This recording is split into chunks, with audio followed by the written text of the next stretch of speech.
All right, Shannon, did Edelman deserve to win MVP? No.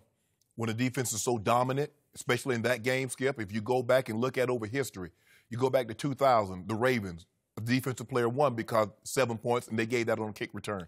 You go to Tampa playing the Raiders, Dexter Jackson. You go back to the Bears, the 85 Bears against New England, Richard Dent.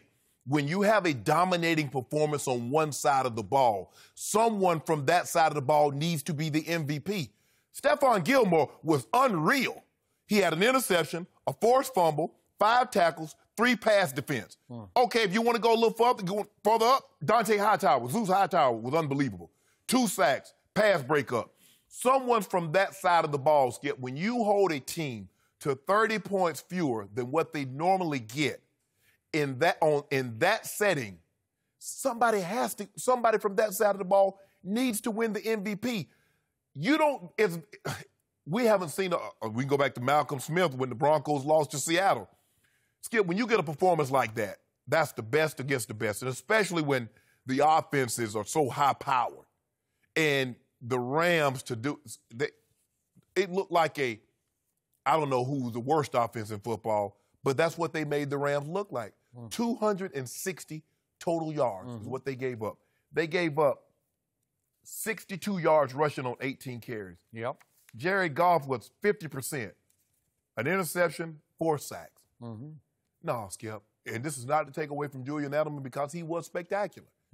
But when the defense is so dominating like the Pats defense was, it's hard for me to see how you skip over someone on that side of the ball and give it to Julian Edelman. Now, there's a host of other reasons I think he shouldn't have got the award, but we'll talk about that later after I hear your point.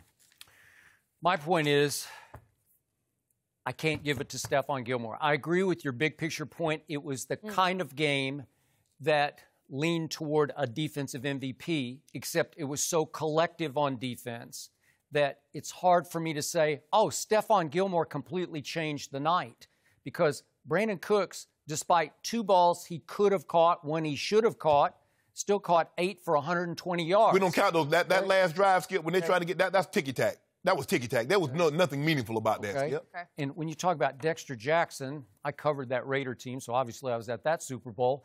Every time I looked up, Dexter Jackson was running the other way with the football, right? A lot of guys were running the other way. I know. Well, you're right. D. Brooks got into the action. It was just outrageously. It was just wrong because they knew every play that Bill Callahan would call it, right? And even the corner had 2 picks and ran 1 back for a touchdown. Yeah. So I look at the defensive chart for the Patriots. Jonathan Jones he led them with 6 tackles, 8 total. It was 6 unassisted. Gilmore had 5 tackles. I don't know. It's just like it's like a mush rush of guys, all of them cogs in the grand scheme that kept the Rams to 3 points. Yet, in the end, we both agreed Jared Goff, he deserved to be the un-MVP because he contributed a lot to this. He helped. So this is why I don't love receivers winning Super Bowl MVP. I go back to the Deion Branch Super Bowl. This is the 3rd one that Brady won, when Belichick and Brady won, obviously. He caught 11 balls for 133 yards. Pretty big game, but Brady threw for 236 and 2 touchdowns. So I don't know. To me, it's really close between quarterback and receiver because Brady threw those balls that Deion Branch caught.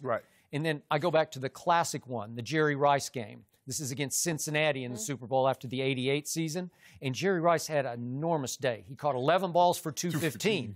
But Joe Montana threw for 357, 2 touchdowns, no interceptions, including the touchdown with John Taylor. Yeah, to John Taylor with 34 seconds left. So he throws 10 yards to John Taylor for the game winner, a walk-off. We'd never seen that in a Super Bowl before. 200 jet X. Right? Okay. And I'm like, did you guys vote too early or what happened? Because I believe that's what happened with the Dexter Jackson one too, Skip, because you remember the cornerback ended up having 2 interceptions and ran the last one back for a tub. Okay. And then 2 Super Bowls I covered featuring my Dallas Cowboys against the Pittsburgh Steelers, 10 and 13. Lynn Swann was just sensational, but especially in 10. He caught 4 balls for 161 yards. Trust me, I know this is way before most of your time. The acrobatic. They were all-time circus catches where you're just saying, I've never seen that before, and then I've never seen that before. How did he do that? That one on the sideline was like he was just levitating. How are you doing this? There was one in the middle of the field where I didn't even know how he caught it. Yep. I don't know. So it was clear to me he was the MVP, and Terry Bradshaw, our man Terry, didn't have a great game that day. He's 9 of 19 for 209. So you could say, well, okay, let's give it to the receiver. Okay. But in general, look, do I love little Jules? Yes, I do. I've always loved him because he just plays his guts out every play. He's got extreme quickness, which started to come back in the playoffs. I couldn't see it through the regular season. Obviously, he's coming off big knee reconstruction, missed the first 4 games because of PEDs. We're going to talk about that in just a second. But the point is that he plays with a chip on his shoulder, but can he gash you? He can paper cut you all over the place. Yes.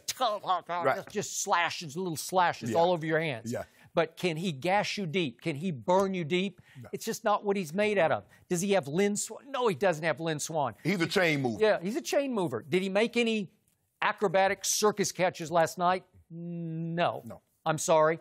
And most of his damage was done in the first half when he caught 7 balls for 93 yards. In the second half, he caught 3 balls for 48. Still not bad. Right. He caught the middle ball on the game-winning drive. But who caught the 2 big passes on the game-winning drive? Right. Frankenstein did. I don't know how, but he did.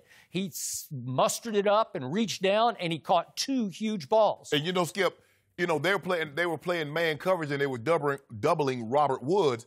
But Stephon Gilmore had a tough job because Brandon Cooks can fly. Yeah. He can run. He ran, 4.32 coming out of college, and he still has that deep speed. Well, so he had him all over the field for the most part. Stephon knows exactly how he runs because they went against each other in practice all last year. Time. So he had that edge. And so, Skip, for me, I just think when you have and you mentioned it last week when you were talking about Aaron Donald versus Von Miller. When the defense dominates, like the Broncos in Super Bowl 50 did to Cam, there's one, like Von Miller. You just say, look at that. Yes. Okay. He took the game. He's leaping off my TV screen. Right. And you remember, I know you remember this in I think it was 77. The Cowboys against the Broncos, Harvey Martin and Randy White. Oh, Randy White. Randy White. Yeah, what was it, 27-7? I mean, they dominated the game. I mean, it wasn't even close. By the way, my friend Randy Hughes was safety, and he thought he deserved it because he had a forced fumble and something else happened. And you remember Chuck Howley won the MVP on a losing squad. Team. That's early vote. Early vote. Sorry about that. In this case, again, I'm always going to lean to the quarterback. I thought Brady should win it. Again, with that performance? With that drive? With that performance? What was the drive of the night? What won the game? What? 4 for 4 for 67 yards. Hold on, Skip. Was that the most valuable performance of the game? No, hold on. So you want a guy to get the MVP with the interceptions, no touchdowns, and a fumble, and 60% completion. 1 interception. That's what I said. 1 interception. Yeah. He fumbled 2 now.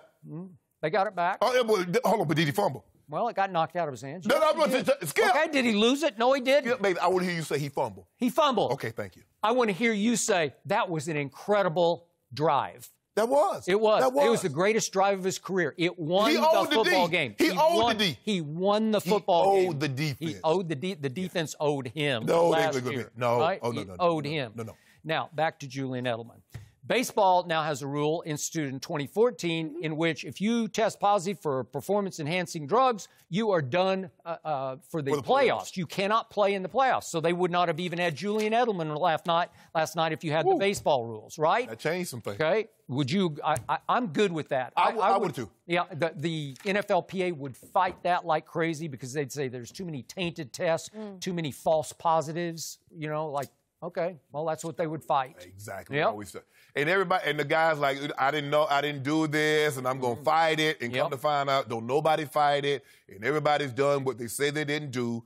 Because as meticulous as guys are now, Skip, you know this. They know what they're putting into their body. Everybody has these gurus, or they get their meal prep, and they go to this tank, and they get, this.